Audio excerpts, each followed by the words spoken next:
Again, you can take the present example of COVID-19, right? In COVID-19, there are a lot of suggestions and advices that you may be seeing on newspaper channels, or sorry, on news channels or in newspapers, right? So a lot of campaign happens, maybe by media, maybe by different healthcare groups, right? So they themselves would not constitute public policy. They may be valuable for the society. Society may even benefit, right? What would be advised by these actors, but they would not constitute public policy till the time the government decides to incorporate it as part of its decisions, that this is what should be done or this is what should not be done, right? So that's where he would Thomas Dye would identify public policy as both decisions and non-decisions of the government, number one. And number two, as far as the limitation of the definition given by Thomas Dye is concerned, his emphasis is more on the decision making process, right? And possibly he could not articulate very clearly or in a very definite manner that what all decisions should become part of the study of the discipline, as which would be known as public policy. So that is where that is where I was referring to the two scholars who have written a book, that is by M Ramesh and Michael Hallett, right? M Ramesh and Michael Hallett, wherein they kind of have provided a critique to Thomas Dye's definition, and wherein they suggest that if understood this way, then whatever the government is doing, so buying a small clip or a piece of paper to the decisions pertaining to nuclear policy of the government, everything would constitute the subject matter of public policy, right? But having said that, it has been identified that as far as the merit of the definition that is given by Thomas Dye is concerned, he very clearly identified the subject matter of public policy, right?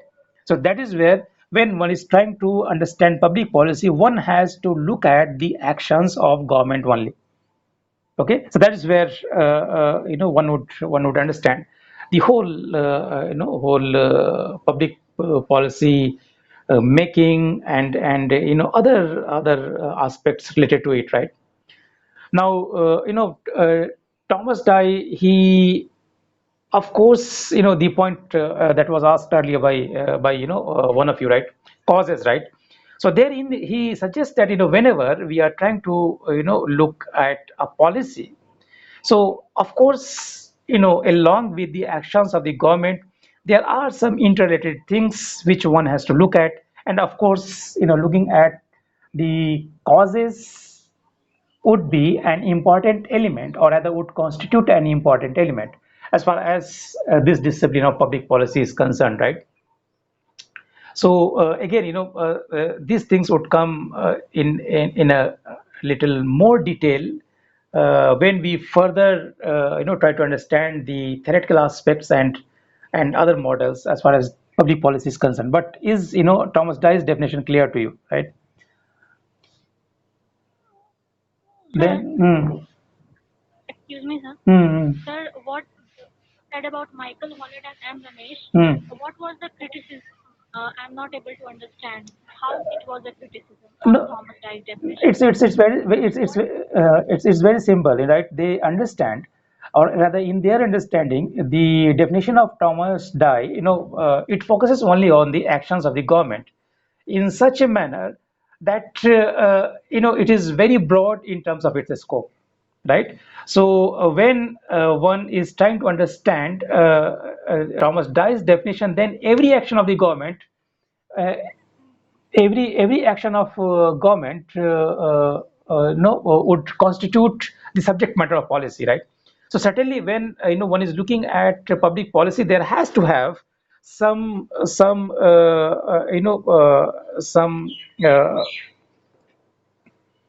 demarcation within which actions of the government are to be understood, studied, and analyzed, right?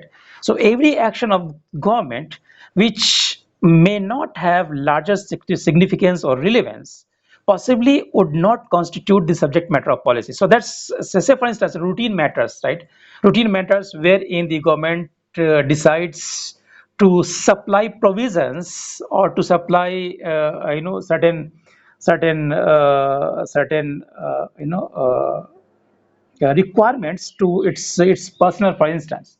So they may not constitute rightly the subject matter of public policy. So that's where they say that, say they're buying a piece of paper, for instance, right? That's a routine matter, for the functioning of the government. Or the government decides to say provide table and chairs to its employees, right? So that they are actions of the government, right? They may be ever decisions of the government, but should we study them as well under the larger subject matter of public policy, right? See, this thing would become more clear when we are trying to look at, or when we are trying to explain the next definition which I am coming to. That is, that is by William Jenkins, right? William Jenkins, right? So that's where, in their view, every action of government in this way would constitute the subject matter of public policy, which should not be, which ought not be, right? I mean, this is something similar to the understanding of the subject matter or scope of political science, right?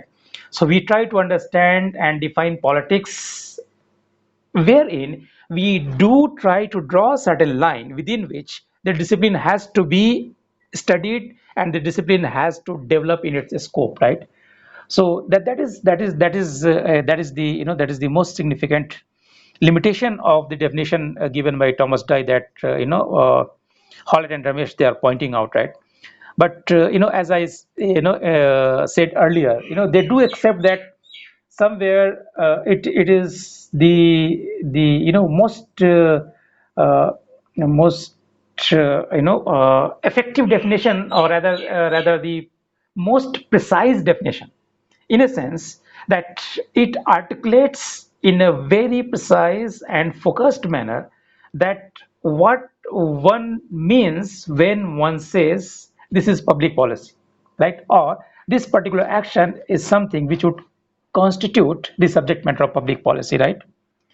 So that's what in their understanding is the limitation of the definition by Thomas Dye, right? But as I told you, this would become more clear when we connect it, when we are trying to understand the next definition, right? Because somewhere we get an impression that every isolated decision of the government or every action of the government would constitute a public policy, which is not so. When one is trying to understand the whole process of public policy making, its formulation, the way it is executed or implemented, or the way an assessment is made as far as the whole policy process is concerned, right? Then one would possibly understand that decisions of the government or action or inaction of the government, that may be an important element in public policy process, but they themselves would not constitute public policy, right? So that is where as I told you, that the next definition becomes important for us to understand. That's by William Jenkins, right? William Jenkins. So, uh, policy analysis, a political and organizational perspective. That's what they have tried to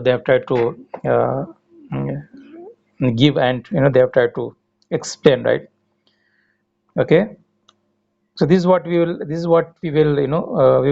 look at in the next class. Other definitions and the related aspects are related to public policy, related to rather the meaning of public policy, right? Okay, clear hai? See, in today's class we have done two things. Number one, we have tried to identify the characteristic or the features which were identified by Harold Laswell, which in Laswell's understanding would set public policy apart from other subfields of political science. That is one, right? Number two, we are now trying to understand the meaning of policy, public policy rather, not policy, but public policy. Okay, so this is what we are trying to do, and in that regard, we have referred to the definition by Thomas Dye. See, somewhere in between, I also keep referring to the names of the books, right? So I suggest you should keep them in mind because many times they become very very useful for us. Useful in a sense that somewhere you have to cite, somewhere you have to somewhere you have to mention to others that what books you may be familiar with as far as the discipline you are studying, that is concerned, right? So, names of two or three books that I mentioned, you should keep in mind, right? Okay. Any issue you have, any question that you want to raise?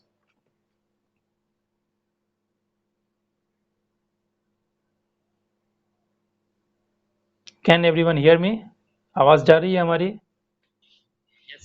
Okay okay, तो किसी को कुछ question वगैरह है, कुछ आप बताना चाहते हैं?